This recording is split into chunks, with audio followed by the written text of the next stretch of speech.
Hi అందరికీ నమస్తే. నేను మీ రమాదేవిని.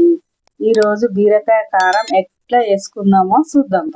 ఈరోజు మనము బీరకాయ తోటి కారం చేసుకుందాం.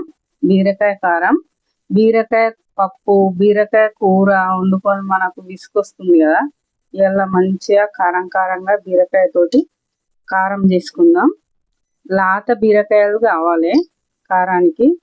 చూడుర్రి, నేను లాత బీరకాయలు తీసుకున్నా, 1/2 kg బీరకాయలు తీసుకున్నా. ఇవి కోసి పెట్టుకున్నా, నేను పొట్టు తీసి. చేదు కూడా చూసుకోర్రి బీరకాయలు కట్ చేసేటప్పుడు. ఇవి పక్కన పెట్టుకుందాం. నేను బీరకాయలకు ఒక 15 పచ్చిమిర్చి తీసుకున్నా, మిక్సీ పట్టుకుందాం. 2 స్పూన్ల ధనియాలు, 2 స్పూన్ల నువ్వులు, 1 స్పూన్ జీలకర్ర తీసుకున్నా.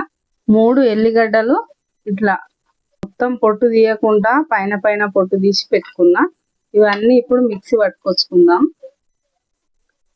ఒక 5 ఉల్లిగడ్డలు తీసి కట్ చేసి పెట్టుకున్నా. నేను చిన్నగా ఉన్నాయి నా దగ్గర ఉల్లిగడ్డలు. ఒక 5 ఉల్లిగడ్డలు తీసుకున్నా. పెద్దగా ఉంటే ఒక 3-4 సరిపోతాయి. ఇప్పుడు ఇవన్నీ మిక్సీ పట్టుకుందాం. పచ్చిమిర్చి ఇట్లా మధ్యలోకి సింక్ చేసుకుందాం. ఇప్పుడు ఎల్లిపాయలు వేసుకుందాం. ఇవి కూడా వేసుకుందాం. ఇప్పుడు ఉల్లిగడ్డ కూడా వేసుకుందాం. 1 స్పూన్ ఉప్పు వేసుకుందాం. ఇప్పుడు మిక్సీ పట్టుకొచ్చుకుందాం. ఇప్పుడు పొయ్యి ముట్టించుకుందాం. కడాయి పెట్టుకుందాం. కడాయి వేడైంది కదా, నూనె పోసుకుందాం.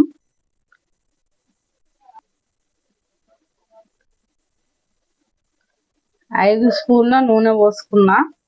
కొంచెం నూనె ఎక్కువనే పడుతుంది, ఎందుకంటే బీరకాయల్ని మనము నూనెలో ఫ్రై చేసుకొని పక్కకు తీసుకోవాలి కాబట్టి నూనె ఎక్కువనే పడుతుంది. కొంచెం మంచిగా నూనె వేడైంది కదా, ఇప్పుడు బీరకాయ ముక్కల్ని వేసుకుందాం.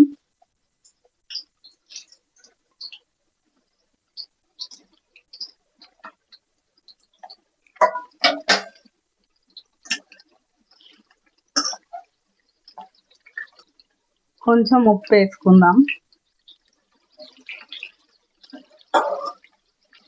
బీరకాయ ముక్కల్ని మంచిగా మగ్గనిద్దాం.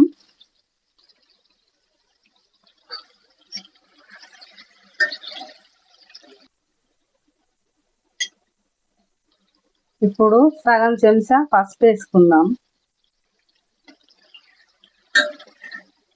సగం మగ్గినాక పసుపు వేసుకుంటే మంచిగా సాఫ్ట్గా ఉడుకుతాయి.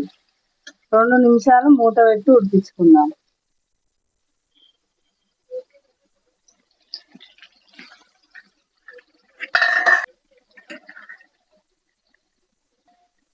బీరకాయ ముక్కలు మంచిగా ఫ్రై అయినాయి కదా, ఇప్పుడు ఇవి పక్కకు తీసుకుందాం.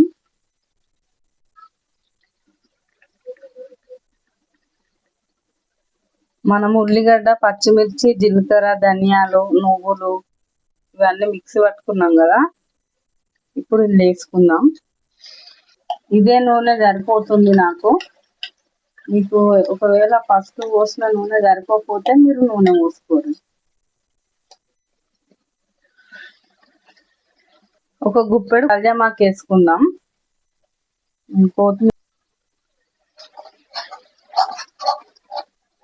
ఈ పేస్ట్ ను మంచిగా ఫ్రై చేసుకుందాం, నూనె పైకి తేలేదాకా.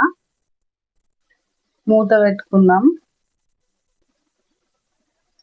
ఇప్పుడు మూత తీసి చూద్దాం.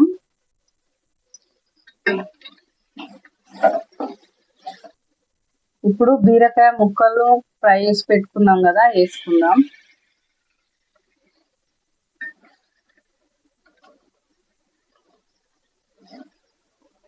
ఒక 3 నిమిషాలు ముక్కలల్లా ఉడకబెట్టుకుందాం మూత పెట్టుకొని. బీరకాయ కారం అయిపోయినట్టుంది, చూద్దాం. బీరకాయ కారం అయిపోయింది, మంచిగా నూనె పైకి తేలింది కదా. ఇప్పుడు స్టవ్ బంద్ చేసుకుందాం. బీరకాయ కారం అయిపోయింది. ఒకసారి ఇట్లా మీరు కూడా ట్రై చేయర్రి, మస్తు కమ్మగా ఉంటది. బీరకాయ కారం తయారైంది. ఇట్లా మీరు కూడా ఒకసారి ట్రై చేసి చూడుర్రి, చాలా కమ్మగా ఉంటది. నచ్చితే లైక్ చేయండి, సబ్స్క్రైబ్ చేయండి, కామెంట్ చేయండి. మీరు ఏ వంటకం అడిగినా నేను మీకోసం ఏ వంటకం అయినా చేసి పెడతా. మళ్ళొక కొత్త వీడియోతోటి మళ్ళా కలుద్దాం.